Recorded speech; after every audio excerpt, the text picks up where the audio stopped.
the peak of Everest, volcanic heart, water falling apart. I can't explain it, a sight to see, a breathtaking mystery. Oh, your love is like rolling thunder.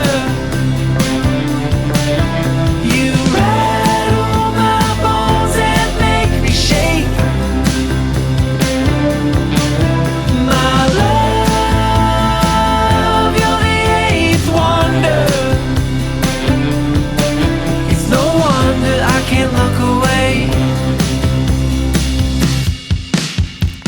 Hey everyone, welcome to the channel. My name is Zach. I'm a photographer and videographer, but more important than that, I'm a husband and a father. And today I want to talk to you about color grading your DJI Pocket 3 footage. Now, I'm assuming that since you're watching this video, you probably have this camera or are thinking about getting this camera.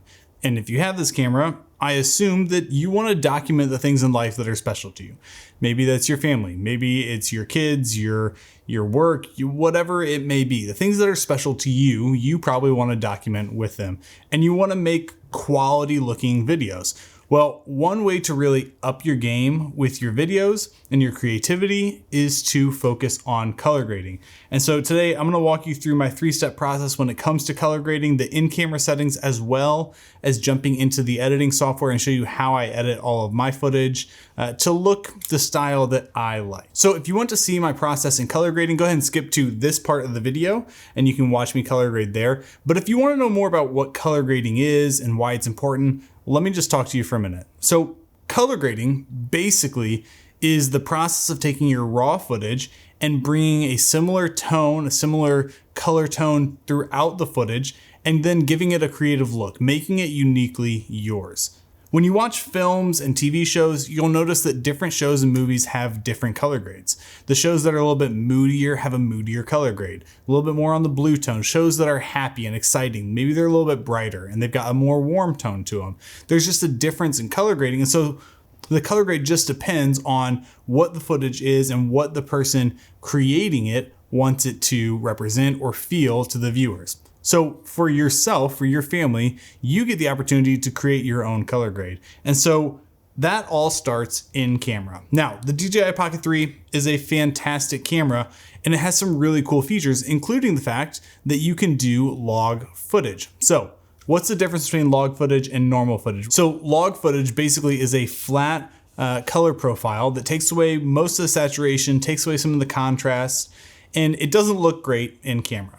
But the point to do this is because when you bring that log footage into your editing software, you're able to bring the colors back in, bring the contrast back in, and you have more room to work with than you would have otherwise. If you're a photographer, you might understand the difference between JPEG and photos. When you take a photo in JPEG, it's baking in all of those colors. And when you then pull it into editing software, it's not as easy to edit. It kind of makes it muddy and just not look as good. But when you take the photo in RAW, you're able to have so much more flexibility with your colors, with your lighting, all this different stuff. It's similar for video. And so when you use that log profile, you're just kind of setting yourself up for success down the road to make something that is more uniquely yours. So that's the first step.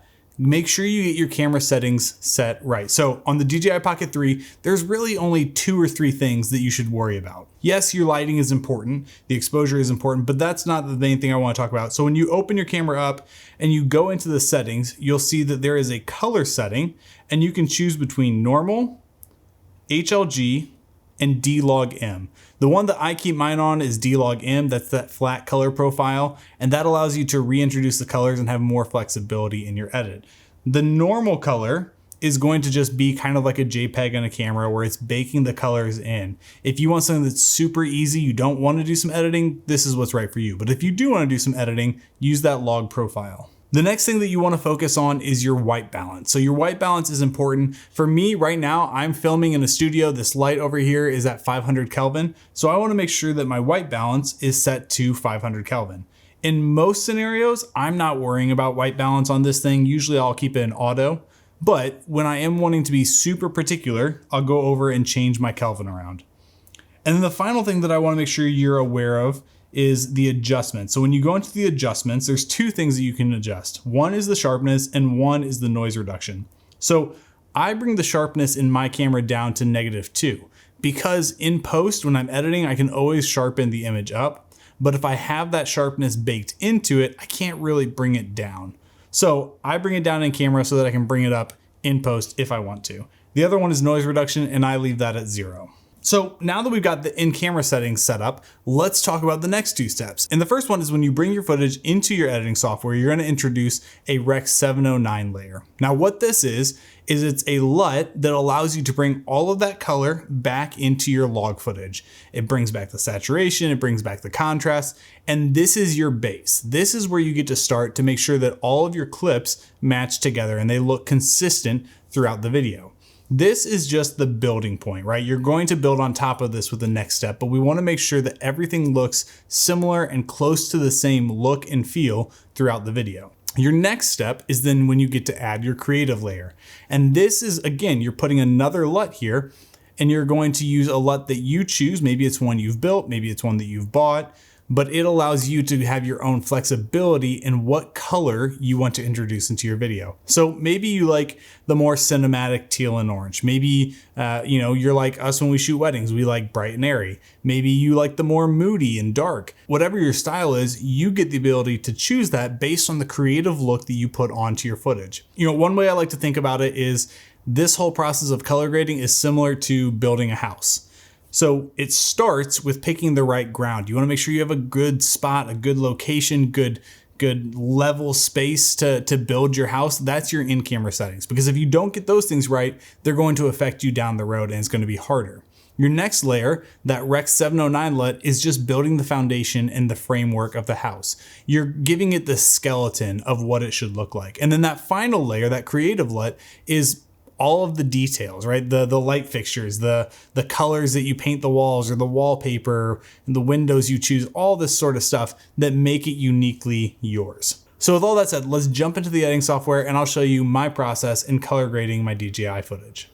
Okay, so I've already gone through and picked out a few clips that I want to use to show this example. You'll see a couple of different clips from different trips my family has taken. There's going to be some in the mountains, some at a beach, some on a cruise, things like that. There's a lot of indoor, outdoor, warm colors, cold colors. So I hope this is a good variation to show that even with a variation of clips, you can create a consistent look and feel to your videos. Okay, so the first thing that we're gonna do when we have all of our clips put together is we're gonna apply that Rec 709 LUT. Now there's 3 different ways that we can do this and I'll show you each way and why you might choose to do one differently. Now the first way is to apply the LUT directly to the clip when you bring it into your editing software. So how we do this is we go to the clips that we want, we can select multiple, we right click them, we hit modify and we go to color. Then in the input LUT, you're going to add the LUT that you want to use. So I'm going to use the DJI Pocket 3. This is a 709 LUT. This is directly from DJI, so you can get it there. I'll put the link down below. And we see that now that LUT is applied to the clip. I don't have to do anything else to it. Now, I typically do this when I'm working on my professional projects or YouTube videos or things like that, just because the other ways require you stacking adjustment layers on top of each other, and I just like my timelines to look a little cleaner. Now, I'm not going to do that in this one, so let's go ahead and undo it. I'll show you the next way. So the next way is we're going to create an adjustment layer. You do that by right-clicking, go to select new, and hit adjustment layer. I already have one created. So I'm just going to drag it onto my timeline and drag it across all my clips. So now what I'm going to do is I'm going to click on that adjustment layer. I'm going to go over to my Lumetri colors. You can either do this in the base correction or you can do it in the creative. You go to look, browse, and then you find that Rec 709 layer, and now it's applied. What's nice about doing it this way is you can change your intensity. So you can bring the intensity down, you can bring it up. I like to leave the Rec 709 LUT usually right at 100. Now what's happening here is that now this adjustment layer, since it's over top of every clip, it's creating that Rec 709 layer on each clip. So if I turn this off, you'll see that these clips now go back to their log. They're that flat gray color profile. But when I turn it back on, it reintroduces the color, reintroduces the contrast, and just makes it look prettier in all reality. Now, once I've done this, I'll go through each clip and try to match them together so that the colors are matching. I may not necessarily start playing around with the exposure yet, but I'm gonna try to make the colors all match together. So looking at this one here compared to the next one feels good. That feels fine. The hope is that there's not too much that I have to do. For the most part, I don't see too much discrepancy in color. I think everything looks pretty good throughout this one, so we're not even gonna mess with it. So that's the first step, just add that Rec 709 layer. Now the next thing that we're gonna do is add our creative layer. So again, I'm gonna drag this adjustment layer on, and I'm gonna drag it all the way across. And now I'm going to pick a LUT that I like that brings a creative element to it. So you can find LUTs all sorts of different places. There's a ton of creators out there who make them. There's some great websites. I have a ton of LUTs that I've collected over the years, and some I use for specific things. For our weddings, we use Illume LUTs. For my YouTube videos, like these talking head ones, I use this faction. But I think for this one, I'm going to use the Lux LUT, and this comes from Gamut. We'll use Lux 1. And I like this one because it kind of gives a little bit of a bright tone to it. It gives kind of like a filmic sort of look to it. Is filmic a word? Filmatic? Film. It gives a film look to the footage. Okay, so and I think that's just something that is appealing to me, that I like that style. So we're gonna look at this, and now we see that this film look has been applied to it, and there is some adjustment we need to do. Mainly in the exposure and shadows and highlights. But for the most part, that already looks great. Now, before I start going into adjusting the individual clips, one thing that I can do is I can figure out what the intensity level I want this LUT to be. Sometimes 100% is just too much. So let me pick a clip. Let's do this one. And we're gonna bring this intensity all the way down to 0. We'll see it without the creative layer. And then I'll just start bringing it in to a level that I like. Typically, I like to stay around 50 to 60. I think for this one, I'm gonna go 65. Because that looks pretty good on that clip. Looks good on most of these clips. So I don't want to have that full 100 intensity. Just bring that down just a little bit. Now, if I also want to make a consistent change throughout all the clips, maybe something like I want to give it a little bit more warmth, I can do that here. So I'll go up into my basic corrections and I'll just bring in a little bit of warmth to it. Maybe let's say 10. And let's see how that looks throughout. Yep, I'm fine with that, no complaints. Okay, so what you are noticing is that there is some discrepancy between the exposure, the lightings. So now what I'm going to do is I'm going to go through each individual clip and adjust those so that the lighting all matches. The color match is fine. It's now time to adjust the lighting. So starting off with this clip, it just needs to be a little bit brighter. It's a little too dark. Let's do right there. Maybe bring the shadows up just a hair. Match that to the next one. That one looks fine. It looks good. No complaints. We're gonna bring the shadows just up a little bit. So I don't want to blow out the sky. Bring the highlights back down. Looks good. This clip could use maybe just a hair in the shadows. And this clip needs to be brought down. So because my daughter's wearing that white shirt, it's just a little too dark or a little too bright.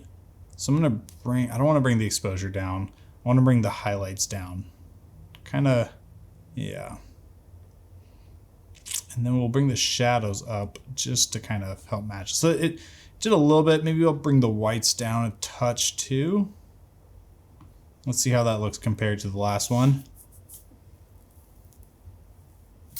I think I need to bring contrast.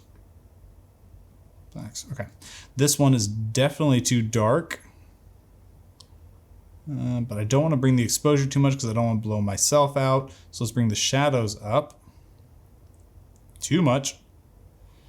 Let's go right around 30. And then we'll bring the highlights down. It's not perfect, but it's better. This one needs to be a little more, a little bit of shadows. Yeah, that looks beautiful. This one, we can bring the exposure up a little bit. We're inside, so I'm not too worried about making it look like the last one, but I do want it to look a little cleaner. Let's bring those shadows up too. Let's go right about there. Now, because that clip was the same as the last one, I'm going to try to really bring it to the exact same. So that last one was 0.6 in exposure and about 36 in shadows, so 0.6. So these two, they're the exact same clip, just a little bit further down the road, so make those match perfectly. This, maybe shadows, just a hair. And this is all personal preference, right? So you may like this because it looks a little bit darker, a little bit moodier, and I do too. But I also know for my family stuff, because I'm not the only one who likes watching these, my wife does as well, and these are, you know, our whole family's memories. I like to bring it up a little bit because that's more pleasing to other people in the family and not just myself.